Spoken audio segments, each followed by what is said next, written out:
우리의 기쁨이 충만하리라는 제목으로 부흥스토리 24번째 말씀을 나누겠습니다. 이제 부흥스토리는 다음 주까지 이렇게 말씀을 나누고요. 그리고 이제 2주간은 우리 또 사순절과 부활주일 주제 설교를 한 다음에 사도행전 강해를 시작할 계획입니다. 오늘 말씀의 저자인 사도 요한은 성경에 기록된 개인적으로는 가장 사랑하는 인물이고 또 감사한 인물이기도 합니다. 초대교회가 겪었던 가장 기쁜 흑암의 시기를 버텨낸 인물이고 이끌어 주셨던 리더이기도 합니다.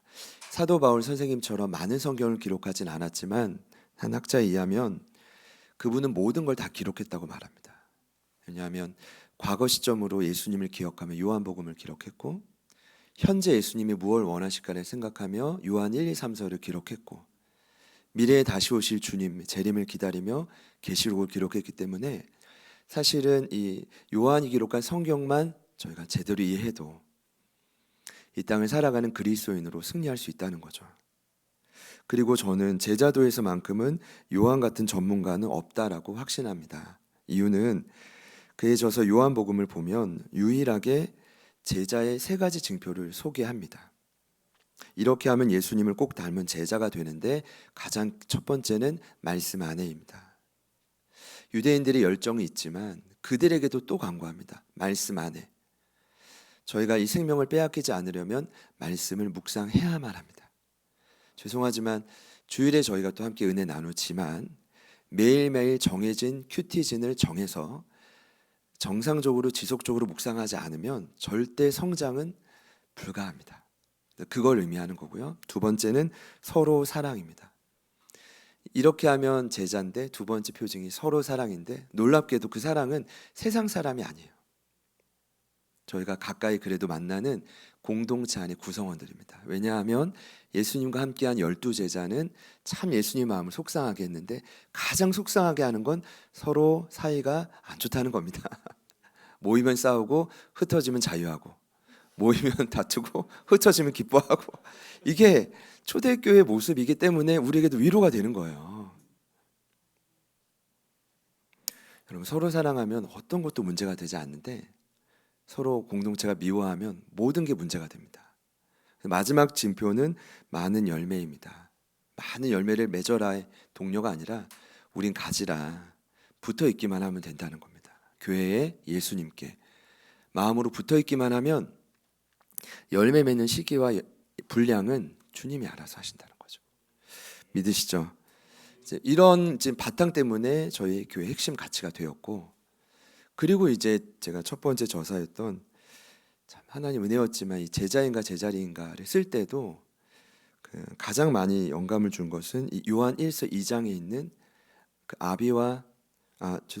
자녀와 청년과 아비라는 이 3단계의 키워드였습니다. 그래서 제가 제목을 자녀일 때는 이제 은퇴하시는, 이제 곧 은퇴하시는 사랑을 베풀어 주신 부모님 이야기를 좀 적으려고 했고, 청년일 때는 참 고된 시간이었지만 저희 이렇게 조용준 목사님 또 장성훈 목사님도 같이 비슷한 시기에 저희가 함께 훈련 받았지만 그 스승님 만난 훈련의 시간을 적었고, 제가 이 내용을 너무 상세하게 적었는지 추천서를 쓰시면서 보셨잖아요. 그래서 연락이 한번 오신 거예요. 그 경환아, 이건 좀 수정해 주면 좋겠다. 네, 알겠습니다. 그 마지막 그 아비일 때는 부족하지만 그 당시로 봤을 때 지난 5년간의 그 제자들 교회 개척 이야기를 조심스럽게 적었습니다. 그래서 결론은 참 요한 선생님은 제 삶에서 끊어내야 끊어낼 수 없는 분이다. 제자들 교회가 시작되고 여러 본문을 강의했지만 제가 이번에 봤더니 요한복음을 53주를 강의했고 요한 1서가 29주를, 요한계시록이 47주를 강의했습니다. 그래서 여러분 힘들었겠다는 생각이 가장 먼저 들었고 저는 다시 그때 제목만 봐도 되게 위로가 돼요. 왜냐하면 특별히 코로나로 팬데믹이 시작될 때 계시록 강의가 저는 저희 교회인 저와 여러분을 지켜주고 살려준 말씀이었다고 저는 생각해요. 실제로 요한은 뭔가 이 고난을 당할 때 굉장히 고난을 이겨내는 데는 전문가라고 생각합니다. 당시로 보자면 영재주의를 비롯한 강력한 이단들의 방해가 있었습니다. 이제 몸은 드라마나 뭐 어떤 다큐나 굉장히 이단들에 대한 소개가 많은데 지금뿐만 아니라 그 당시도 이단 천국이었다고. 기독교인들을 아주 미혹시켰고, 그리고 로마 제국의 핍박은 더했죠. 원래 로마는 작은 도시 국가로 성장했지만 요한이 이 글을 쓸 당시에는 로마가 지중해 연안뿐 아니라 전 세계 가장 힘이 센 국가가 로마였습니다. 그래서 이 당시 로마의 부귀영화가 얼마나 상상을 초월했냐면 탈무드에 이런 내용이 있습니다. 하늘에서 10개의 보화 주머니가 내려왔는데 그중 9개는 로마가 가졌다고 합니다. 그 정도입니다. 한 개는 나머지 세상 나라가 나눠 가졌다고 할 정도로 부유한 나라였습니다. 유명한 당시 운명가였던 아리스타테스는 철마다 온 땅과 바다를 통해 온갖 산물이 로마로 들어왔는데 세상에 볼 수 있는 것 중에 로마에서 보지 못하는 것은 없다고 했습니다. 그 정도로 로마에 가면 모든 게 다 있다. 네로 황제가 지방 순찰할 때는 최소 마차가 1000대가 호위했고 네로 황제는 하루 입은 옷을 그 다음 안 입습니다. 그러니까 저도 매일 새로운 옷 같죠? 반복해서 입는데 하루 입은 걸 안 입는다는 거예요. 그래서 좀 부럽다라는 생각이, 육체와 쾌락을 지금 못 박아야 되는데 그런 생각도 들었고, 말과 노새 편자가 은이었고 얼마나 반짝반짝거리겠어요. 그리고 모든 목욕탕이 은으로 제작될 때가 있었고, 노예들조차 사실 로마 시민보다 노예 인구가 한 2~3배 많았는데 은거울을 사용할 정도로 부유했던 나라입니다. 이런 로마가 기독교를 온힘다에 방해했다. 여러분 고민해야 될 거, 왜 그렇게 방해했을까요? 왜였을까요? 원래 로마는 종교를 다 인정해 주거든요. 근데 단 하나의 조건은 너희가 인정하는 신을 인정하는데 그 위에 신 위에 상위에 누가 있냐 하면 로마 황제가 있어야 돼요. 그러니까 기독교도 처음에 받아줬더니 유일하게, 유대교인들은 적당히 타협하는데 기독교인들은 그걸 거부하는 거예요. 그럼 너무 구별되고 너무 깨끗하고 너무 양심적이니까 괘씸죄와 우상숭배죄에 걸려가지고 기독교인들이 너무 많은 핍박을 당했던 시기가 바로 이 시기라는 거죠. 이때 누군가는 교회를 보존하고 지켜야 되잖아요. 많은 성도들이 눈물로 그냥 늘 사순절이었을 겁니다. 늘 헌신과 눈물이 끊이지 않았고, 당시 현존하는 최고의 영적 리더였던 류환이 모든 압제로부터 교회를 완벽하게 보존하기 위한 정답이라고 소개합니다. 전문가들은 요한 1, 2, 3서가요. 그 복음의 진수를 기록했는데 그 시작이 바로 요한 1서입니다. 그리고 오늘 요한 1서를 기록한 목적을 그분은 기쁨의 충만이라고 말합니다. 우리 4절 말씀을 한 번 더 같이 읽어봅시다. 시작. 우리가 이것을 쓰면 우리의 기쁨이 충만하게 하려 함이라. 아멘. 위기를 극복하는 힘은 여러분 돈이 아닙니다. 당장 취업이 되거나 계획한 일이 풀려지는 게 아니라 기쁨이라고 합니다. 기쁨이 내 안에서 충만해지는 것이 복음의 핵심입니다. 복음이 문자대로 기쁜 소식입니다. 그러니까 참 이거 희한한 거죠. 우린 복음을 듣는데 안 기쁘다라는 것도 희한한 일이고요. 잠깐 기쁘지만 이 기쁨을 또 빼앗기는 것도 참 어려운 일이고요. 자신을 지키는 최고의 방법이, 요한이 제시한 방법이 기쁨의 충만이라는 겁니다. 왜냐하면 조금은 금방 빼앗기니까요. 역설적으로 보면 요즘에 많이 나오는 이야기가 탈종교입니다. 이제 더 이상 대한민국 사람들이 종교에 귀인하지 않는다. 그렇다고 영적이지 않은 게 아닙니다. 수많은 SNS에 소속감을 가지며 거기서 영적인 필요를 채우는 거죠. 근데 그 탈종교 중에 제일 심각한 것이 탈기독교입니다. 기독교에서 도망가는 사람이 제일 많다는 겁니다. 기독교인 인구가 가나안 성도를 포함해 600만이 채 안 된다고 하지만 저는 역설적으로 생각해 보면 여전히 가장 많은 이들이 기독교를 선택하고 있습니다. 제 말이 일단 맞아요. 이게 객관적으로. 왜 기독교를 선택할까요? 많은 이들이 벗어나지만 그럼에도 선택하고 가장 많은 대한민국 사람들이 기독교를 종교를 선택하는 이유는 제가 생각할 땐 기쁨 때문입니다. 그 잠시지만 어쩌면 그 예배를 통해 누려지는 잠깐의 기쁨이 세상에 줄 수 없는 기쁨이라는 겁니다. 아무리 공동체 어려움이 여러분 찾아와도요, 힘들고 어려운 사람이 가까이 있어도요, 여기에는 세상이 줄 수 없는 기쁨이 있습니다. 여러분 오늘 이 현장에 오시든 온라인으로 예배하시든 억지로 하시는 분은 그 말이 안 되는 거예요. 억지로 오신 분은 없을 겁니다. 맞죠? 맞습니다. 우리 은비 씨 정말 환영합니다. 그래서 얼마나 또 사모하면서 유튜브를 통해 이렇게 또 오셨겠습니까?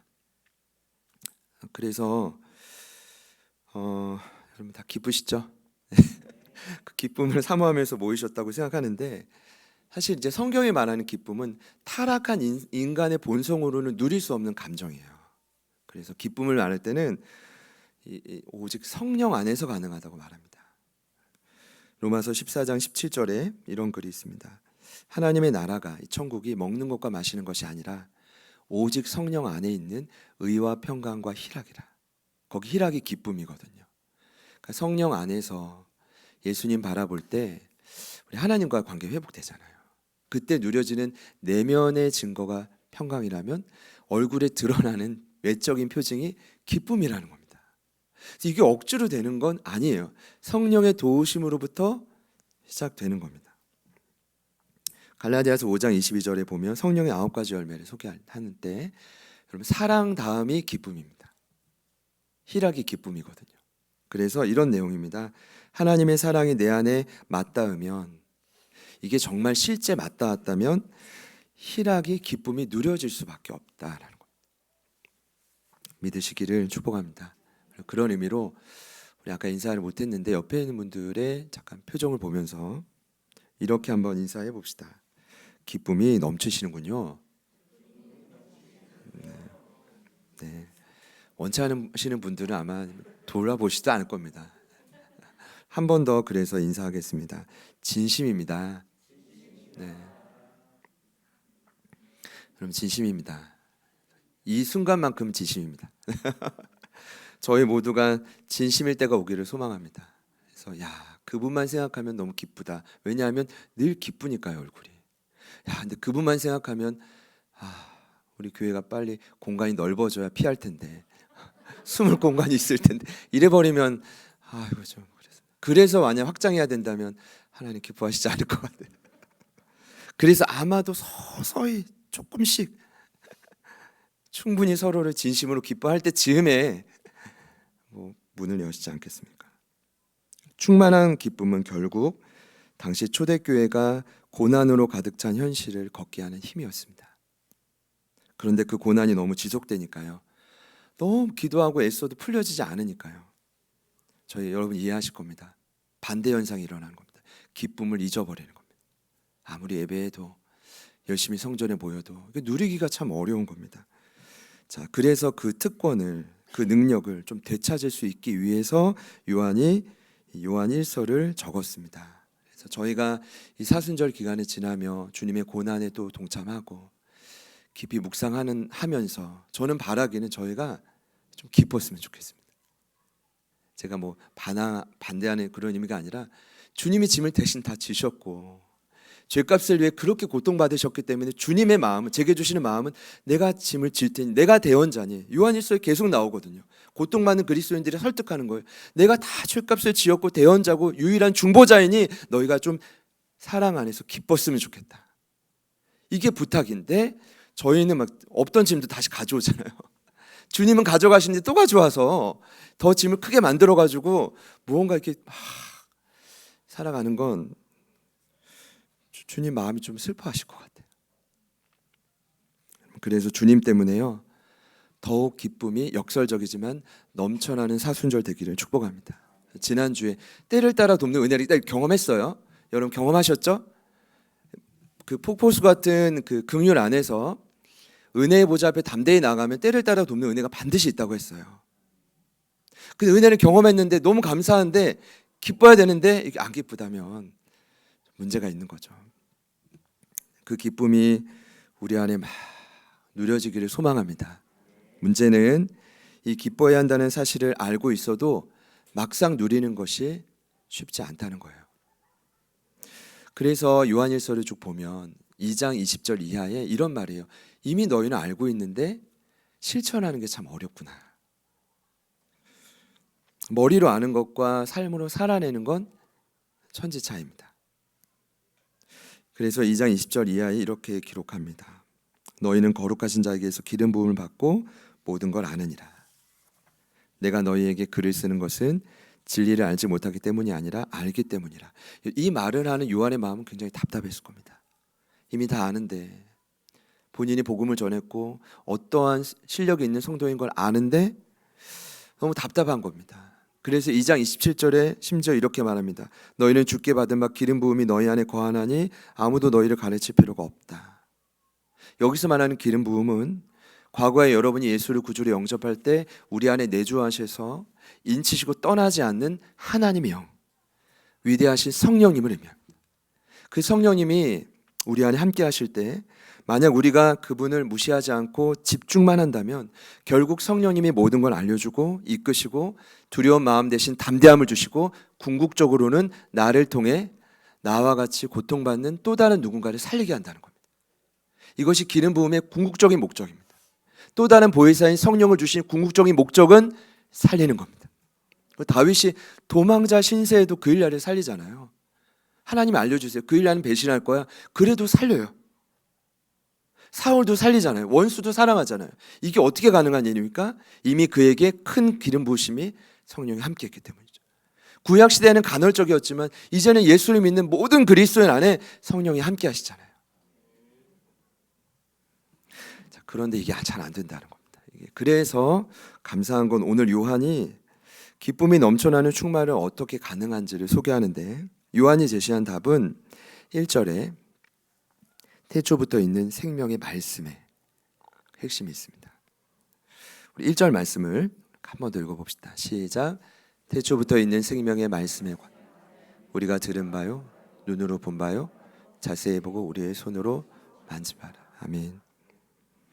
익숙한 구절이실 텐데 이 생명이 2절에 보면 나타났다고 합니다. 나타났다는 말은 뭐냐면 머리로 아는 게 아니라 머리로 알고 있는 복음이 내 삶의 가슴으로 내려오고 체험이 됐다는 거죠. 이 생명이 나타나고 체험이 되니까 기쁨이 충만해지더라는 겁니다. 놀랍게도 태초부터 있는 생명의 말씀은 다름 아닌 예수님을 의미합니다. 여러 차례 소개하지만 예수의 이름의 뜻은 구주입니다.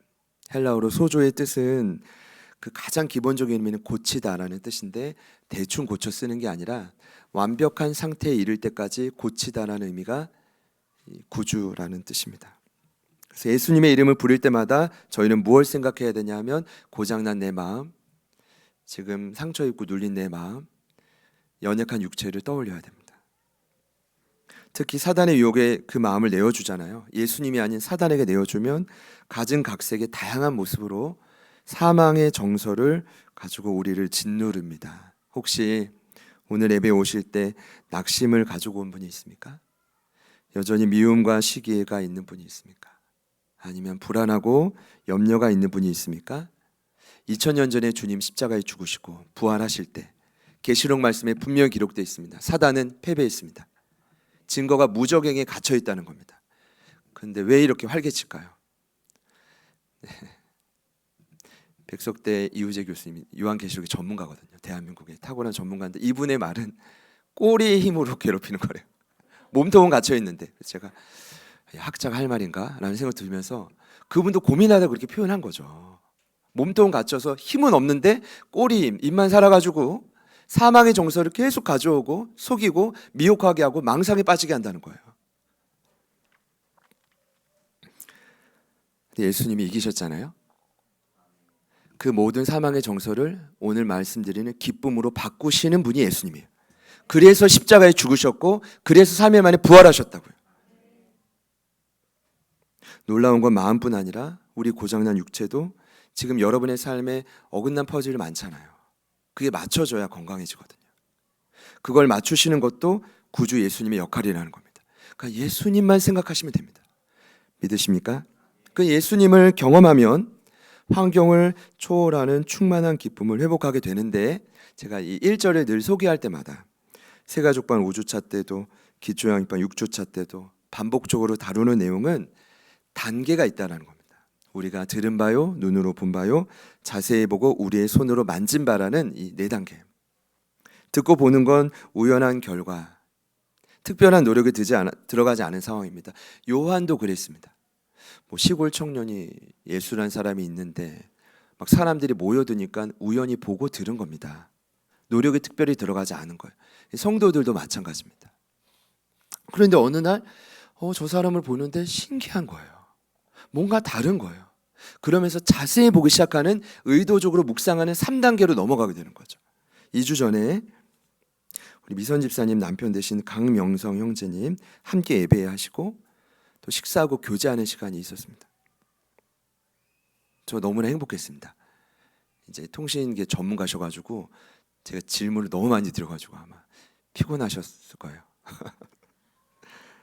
근데 교회에 발걸음을 하신 정확한 이유가 있었습니다. 우리 미선 집사님 그렇게 생각 안 하실 수 있지만 아내를 신뢰하신다고. 내 아내가 이렇게 진지하게 믿고 어떨 때는 막 웃고 고민하는 이유가 궁금하다는 거예요. 도대체 예수님이 누구시고 성경에 도대체 무엇이 기록되어 있길래 왜 이렇게 이곳을 나오냐. 제가 속으로 저를 보시면 모르시겠습니까? 이 말 하고 싶었는데 참고, 제가 그때 떠올랐던 구절이 진심입니다, 여러분. 1절 말씀 뭐냐면 예수님을 경험해가는 과정이 있다는 거예요. 느낌이 오시죠? 그냥 듣고 보다가 뭐지? 라는 구도자적인 깊이 있는 고민이 마음속으로 들어오기 시작하는 거죠. 그래서 저는 반드시 예수님을 체험하고 충만한 기쁨을 누리는 건 과정이 필요하다고 주장하는 사람입니다. 반드시 과정이 필요합니다. 그래서 이 중에 혹시 바울의 급진적 회심을 떠올리며 아니야, 과정이 없어도 다메섹에서 한 방이면 바뀔 수 있어 라고 생각하는 분이 있을 것 같아서 설명드리면, 최근 회심론에서는 그 급진적 회심을 과정이라고 봅니다. 그 이제 디모데와 비교하기 위해서 표현한 내용이지, 여러분 바울을 생각해 보면요, 그분은 어느 날 갑자기 예수님을 만난 분이 아닙니다. 엄밀히 말하면 바울은 이미 유대교에 깊이 심취한 자예요. 전문가예요. 종교적인 색채로 하나님의 말씀을 달달달 외우는 구약 성경의 정통한 전문가였고 말씀대로 살려고 노력한 분이에요. 진정한 메시아와 구원자를 만나지 못했을 뿐이지 끊임없이 어디에 있을까 기다린 유대교 메시아 대명사상에 가장 앞서가는 지도자급이었다고요. 그래서 기독교인들이 잘못된 메시아를 믿는다고 착각했기 때문에 본인 열심으로 잡아 죽인 거예요. 그럼 그 정도 열심이 사실 잘 없잖아요. 그런 그분이 주님을 만나자 그의 성실함, 그의 열정, 그의 깊은 지식이 아름답게 녹아져서 위대한 그리스도의 종이 된 것이지 갑자기 사도 바울이 된 게 아니라는 겁니다. 만난 이후에는 또 3년의 아라비아 시간, 광야 시간이 또 있었잖아요. 여러분 이건 이해하셔야 됩니다. 이해되시죠? 이 과정이 반드시 필요한데 저는 그 과정이 오늘이길 원하고 오늘 주님 손으로 만지기를 축복해요. 만지는 시간이 예배 시간입니다. 만지는 시간. 결국 손으로 만지는 4단계는 체험을 의미합니다. 여러분 안에 예수를 향한 갈망이 만남의 경험이 되어서 꼭 기쁨의 충만이 회복되기를 소망합니다. 그럼 그분을 만나야 지금 저희가 마주하는 고충이 이 비나 창수들을 이겨낼 수 있어요. 그분을 만나야 지금 저와 여러분 안에 아주 깊은 곳에 있는 깊은 한숨이 찬송으로 바뀔 수가 있는 거예요. 이게 어떠한 시술로도 불가능한 일입니다. 지난 금요일 성령 집회 때도 기도했지만 언제나 금요일 성령 집회의 마지막 기도는 금요일 밤부터 그리고 토요일 새벽, 토요일의 수많은 사역들, 주일 예배 가운데 부디 예수님을 만나게 해주십시오. 만났다면 더 깊이 만나게 해주십시오. 경험했다면 이전보다 더 깊은 놀라운 경험이 있게 해주십시오. 그런 기도입니다. 여러분 이 만남이 저희 모든 모임 가운데 계속되기를 축복합니다. 오늘 요한이 말한 충만한 기쁨을 누리기 위한 4단계도 있지만 또 한 가지를 말한다고 생각합니다. 오늘 말씀의 또 다른 핵심인데 그 비밀은 다름 아닌 내가 아닌 우리에 있다. 홀로가 아닌 성도는 함께일 때 충만한 기쁨이 누려지기가 훨씬 더 수월하다는 겁니다. 이것이 3절에 말하는 사귐의 비밀입니다. 물론 그 사귐, 이 코이노니아, 교제라는 이 단어의 정의가 여기 완벽한데, 이 사귐은 물론 여러분이 삼위 하나님과 스스로도 할 수 있습니다. 그러나 요한이 여기서 강조하는 사귐의 핵심은 수평적인 교제입니다. 만나야 된다는 겁니다. 서로 마음을 나눠야 된다는 겁니다. 기쁨이든 속상함이든 슬픔이든 함께 할 때 이게 충만해진다는 겁니다. 이번 주에 다윗을 묵상하면서 하나님 다윗을 정말 사랑하신다. 저희도 다윗같이 하나님 여기신다고 전 믿어요. 왜 사랑한다고 느꼈냐 하면 결정적인 순간마다 사람을 붙이세요. 요나단이 정말 힘들 때 또 나타나서요, 하나님을 힘있게 의지하게 만들고 또 사라져요. 저는 아둘람굴에 원통한 자 빚진 자들이 400명이 모였다고 하잖아요. 사실은 전 다윗만 위대하다고 생각하지 않아요. 도망자였던 다윗 곁에 모인 그분들도 좀 위대한 거죠. 그분들이 없었다면 다윗이 이스라엘을 세울 수 있었을까요? 서로 보면 함께하는 일이 너무나 중요합니다. 여러분, 소그룹 너무 중요합니다. 함께 무언가를 나누는 것, 소통하는 것 너무나 중요합니다. 왜냐하면 삼위 하나님이 3절에 소개되는데, 여러분 그 완벽한 하나님, 성령님, 예수님도 함께한 거예요. 이게 소그룹 신앙의 근거라고요. 그 우리도 반드시 소속돼야 돼요. 마음을 나눠야 되는 거예요. 그때 배가가 되는 거죠. 더 설득드릴 필요는 없겠지만, 여러분 당시 기독교를 보면 사회에 다양한 계층 구조가 존재했다고 합니다. 부유한 사람보다는 가난한 사람들이 훨씬 더 많았대요. 그래서 어떤 부유한 그 남성들은 갔는데, 예수를 믿으려고 갔는데 너무 가난한 사람이 많으니까 회심하는 걸 좀 미루신 분들 많았대요. 이해가 되시죠? 딱 가면 느낌 오잖아요. 큰일 났다, 이거 가면.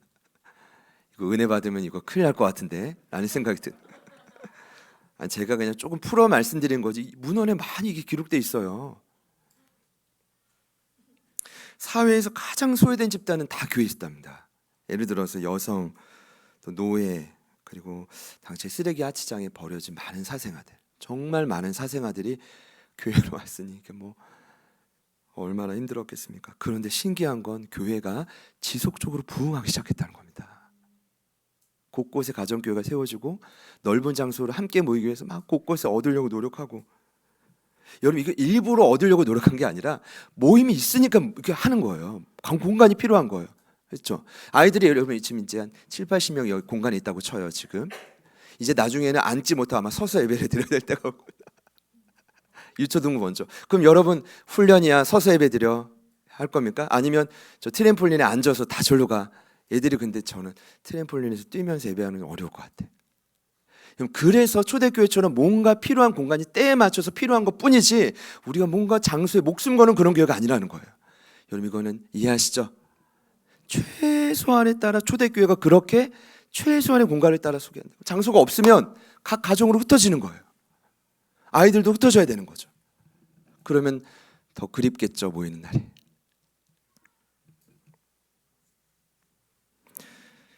교회는 지속적으로 부흥됐습니다. 이게 참 신기한 일인데 어떻게 가능했을까요? 초기 문헌을 보면 흥미로운 표현이 굉장히 많은데 한 가지만 나누고 마칠게요. 당시 초대교회 예배를 잠긴 동산이라고 표현했습니다. 같이 한번 따라합시다. 잠긴 동산. 제가 눈을 의심했어요. 에덴 동산도 아니고 잠긴 동산. 그 영어 문헌을 보니까 enclosed garden이라고 되어 있습니다. 왜 예배를 닫은 예배라고 표현했을까? 그렇게 열린 예배를 주장해야 불신자들이 많이 올 텐데 왜 그랬을까? 심지어 그 동산 예배를 지키는 문지기를 따로 세워놨답니다. 무서운 분을, 등치 좋으신 분이 딱 서서 이분이 진짜 회심하려고 온지를 철저히 검증하는 시스템을 갖췄대요. 왜냐하면 잘못 이교도가 들어오거나 세속인들이 들어와서 고발해버리면 모든 그리스도인들이 잡혀가는 거예요. 이해는 되시죠? 대신 그 잠긴 동산에서 한 일이 있습니다. 복음을 전하는 일입니다. 예수를 더 깊이 소개하는 일입니다. 어떤 고난에도 예수가 그리스도라는 걸 가르치는 일이었습니다. 그럴 때 그 안에서 삶의 기쁨이 누려지기 시작했대요. 그리고 그 안에서 이제 밖으로 못 새나가니까 그 안에서 기쁨이 공유되기 시작했다고. 놀라운 건 기쁨이 공유되고 생명이 흘러가자 이게 표정에서, 삶에서 숨길 수가 없는 거예요. 이와 같은 변화와 자유가 물결처럼 외부로 흘러가기 시작하여 주님을 모르는 외부인들이 그리스도인들의 모습을 보고 호기심을 갖기 시작했다고 합니다. 무엇이 부흥의 원리인지 아시겠죠? 복음 전도의 전략보다 예배가 무너지면 끝인 겁니다. 예배를 드렸는데 기쁨이 아닌 절망 한가득 공유하고 간다면 어찌 하루하루를 살아갈 수 있겠습니까? 얼마 전에 나누었지만 저도 참 충격이었는데 키프리안의 글을 보니까 복음 전도를 위한 촉구, 불신자를 이렇게 만나라 한 구절도 없다는 거예요. 주님을 만난 기쁨 때문에 자연스러운 부흥이 공유됐다는 거죠. 세상에서 볼 수 없는 관용과 포용과 진정한 사랑을 잠긴 동산에서 경험한 겁니다. 그러니까 저희 제자들 교회 예배를 오늘부터 잠그겠습니다. 그래서 인크로시드 워십 그 안에서 기쁨이 누려지고 공유되는 저희 예배가 되기를 소망하고요. 여러분의 삶이 되기를 축복합니다. 이 당시에 소수의 개인들이 가정, 성전을 찾아다닐 때 예배할 때마다 그렇게 예수님께 집중하려고 노력했다고 합니다. 그 예수님이 주시는 기쁨으로 또 회복되고 막 이렇게 공유가 되니까 어떤 일이 벌어졌냐면 삶이 변화되고 아까 말씀드린 것처럼 그 버려진 아이들이 얼마나 마음의 상처가 크겠습니까? 근데 그 아이들이 새로워지기 시작하는 거예요. 이거는 여러분 있을 수 없는 일입니다. 자유케 되고 중독된 것에서 노인바되고 신유가 일어나고. 왜냐하면 당시 이교도들은 귀신 들린 자가 그렇게 많았대요. 그러니까 교회 올 때 항상 죽게 사역이 그렇게 많았답니다. 왜냐하면 사단은 항상 사망의 정서를 가져와 가지고 노예 삼으려고 하거든요. 우리를. 그리스도인들도 그렇게 괴롭혀요. 어떤 한 분야에서 노예 삼으려 아무런 힘을 영향을 발휘하지 못하게. 그럼 예수의 이름으로 그 미혹과 망상으로부터 자유케 하는 역할을 누가 했냐 하면 그리스도인들이 했다는 겁니다. 그래서 그 기쁨이 충만한 기쁨이 돼서 확산되기 시작한 거죠. 부디 제게 주시는 마음은 이번 한 주간 여러분에게 주시는 그 기쁨을 좀 이렇게 빼앗기지 않기를 소망합니다. 그래서 어떤 문제와 어떤 고민이 있더라도 저희가 일단은 기쁨을 빼앗기지 않기 위해 예수님을 더 깊이 바라보는 겁니다. 지난주 설명드린 것처럼 더 굳게 잡고 더 깊이 생각하고 저희 안에 기쁨이 누려질 거고 이것이 누군가에게 소개될 때 또 충만해질 것입니다. 여러분의 가정도 그것이 힘이 되어 우리 교회도 이 지역도 정말 기쁨으로 가득 찬 도시로 바뀌어지기를 간절히 소망해 봅니다. 우리 같이 한번 찬양하고 기도할 텐데 한 가지 마음은 예수님 지금 제 마음에 오셔서 제 삶에 오셔서 기쁨을 회복시켜 주십시오. 요한이 말하는 충만한 기쁨을 회복시켜 주셔서 놀라운 부흥이 지속되기를 소망합니다. 우리 이런 마음으로 같이 한번 찬양하겠습니다.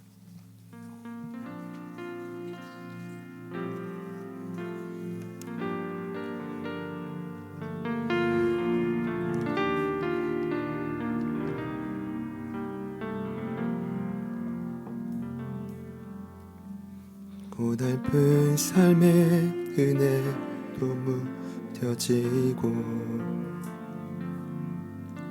곧 사라질 것에 내 맘 두네. 헛되고 헛된 것들을 바라보며 그 은혜를 놓치며 살았네. 진 삶을 묵묵히 살아가며 날 붙드신 주 예수를 보내 사망 가운데 놓여진 나의 삶을 날 건지신 그 이름 예수. 나의 한숨 바꾸셨네. 주를 향한 노래로, 소망의 노래로 나의 눈물을 거두신 주 예수 이름 안에 살게 하. 나의 한숨을 바꾸셨습니다. 나의 한숨을 바꾸셨네.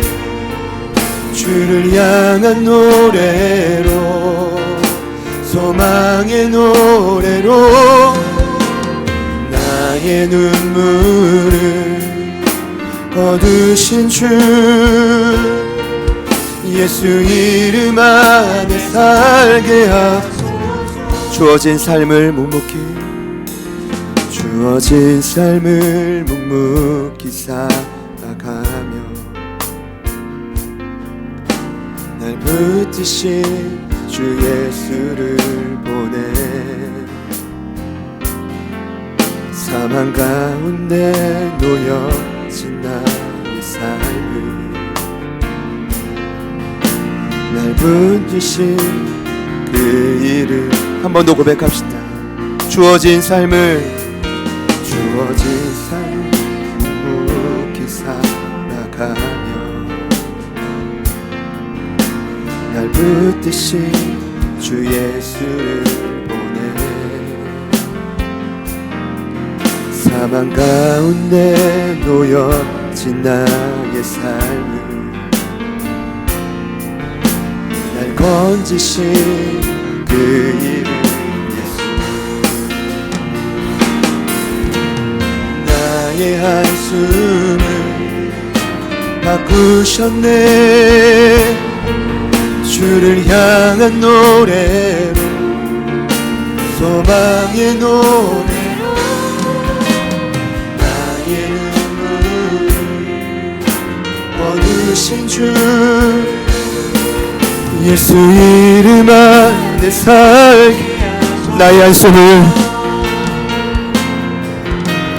나의 한숨을 바꾸셨네.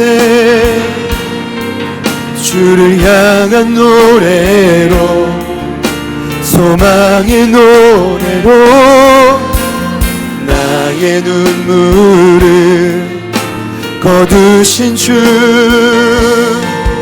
예수 이름 안에. 한 번 더 삶의 현장을 향해 선고합시다.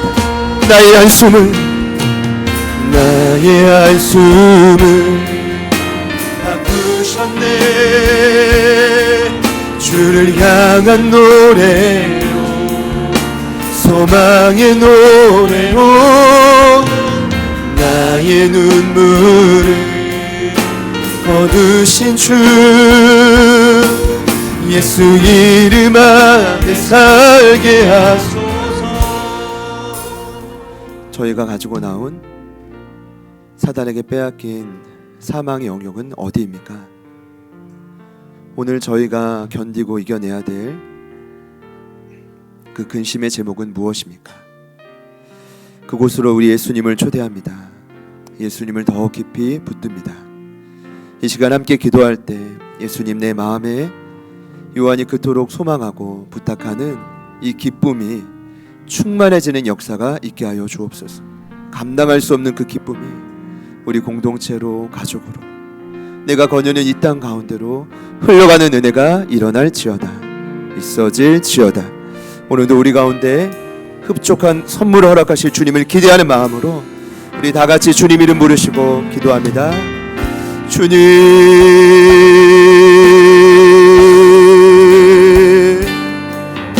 성령님 감사합니다. 성령 안의 소리가 감당해야 될 역할, 묵묵히 살아가야만 되는 모든 일들 주님 앞에 맡겨드리며 간구하며 나아가십니다. 성령님이 곧 함께 하심을 감사합니다. 우리의 모든 고난과 아픔과 상처, 우리를 짓누르는 모든 삶의 무게를 예수 안에서 자유케 하시고 새롭게 하시고 거룩히 하실 주님을 찬양합니다. 사랑의 주님께 우리의 모든 마음과 생각을 드리며 간구합니다. 주님 도와주시고, 주님 역사하여 주시고, 성령님 도와주시고, 하나님 도와주십시오. 주님 도와주십시오. 주님 도와주십시오. 성령 하나님 감사합니다. 성령님 기대합니다. 하나님 기대하며 간구합니다. 사랑의 주님께 모든 것을 맡겨드립니다. 우리의 마음의 기쁨으로 충만해지기를 소망합니다. 우리의 삶과 사역이 회복되기를 소망합니다. 하나님 아버지 앞에 모든 것을 드리며 간구하며 나아갑니다. 주님 도와주십시오. 주님 도와주십시오. 우리 안에 있을 위대한 일들을 기대합니다. 생명 안에서 일어날 위대한 회복을 소망합니다. 성령님도 오소서. 성령님도 오소서. 하나님 이곳을 잠그신 예수의 생명과 기쁨으로 가득 차게 하소서. 주님을 체험하는 이 밤이 되게 하소서. 주님을 체험하는 이 시간이 되게 하소서. 주여도 오소서. 주님 때문에 말로 형용할 수 없는 기쁨과 소망 우리의 통이 이루어지기를 소망합니다. 주님 힘을 주십시오. 주님이 주신 힘과 능력을 힘입어 나아가게 하소서. 성령님 감사합니다. 새로운 길로 나아가시고 하나님 나라 위에 사명 감당하시고 주님 도와주십시오. 주님 도와주십시오.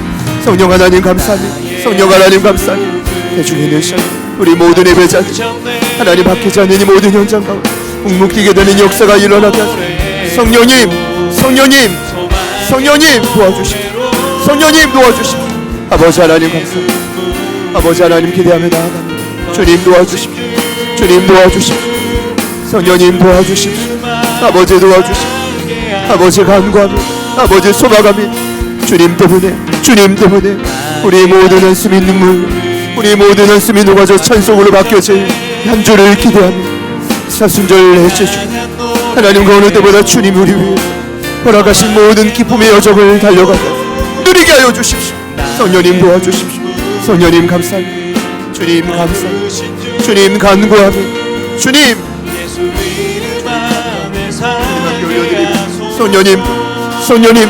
성령님도 오소서. 주님도 오소서. 주님 감사합니다. 아버지 간구하며 주님도 오소서. 주를 향한 노래로 소망의 노래로 나의 눈물을 거두신 주 예수 이름아 우리 마지막으로 고백합시다. 나의 한숨을 바꾸셨습니다. 나의 한숨을 바꾸셨네. 주를 향한 노래로 소망의 노래로 나의 눈물을 거두신 주 예수 이름 안에 살게 하소서. 주님 기쁨과 평안 주셨기 때문에 오늘까지 올 수 있었음을 고백합니다. 세상에 줄 수 없는 기쁨이 주님 안에만 있기에 오늘도 우리가 겸손히 구합니다. 우리의 마음에 놓치고 잊어버리고 빼앗겼던 예수님만 주실 수 있는 충만한 기쁨이 회복될지어다. 충만할지어다. 특별히 새로운 사역의 여정을 준비하며 믿음으로 이 길을 걸어가실 사랑하고 존경하는 우리 조용준 목사님, 김정현 사모님, 앞으로의 모든 사역의 현장 위에 충만하게 기름 부어 주시옵소서. 오늘 현장에 함께한 우리 조은비 청년의 모든 삶을 주님 책임지실 뿐 아니라 아버지의 나라를 위해 마음껏 사용하여 주옵소서. 우리 가족들이 함께 걷는 이 길 가운데 서로의 모습과 삶이 다르다 할지라도 기쁨과 아픔을 함께 공유하며 주님 말씀하신 그 표대를 향해 끝까지 달려가는 우리 교회가 되게 하여 주옵소서. 이제는 우리 구주 예수 그리스도의 은혜와 하나님 아버지의 변함없는 사랑하심과 성령님의 내주 충만 교통 위로하심의 역사가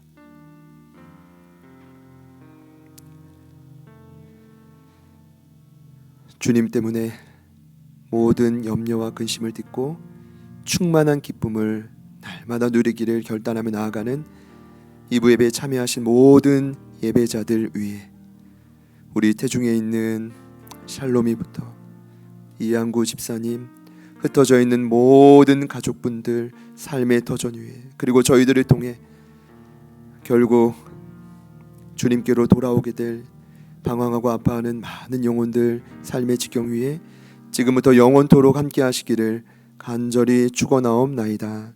아멘.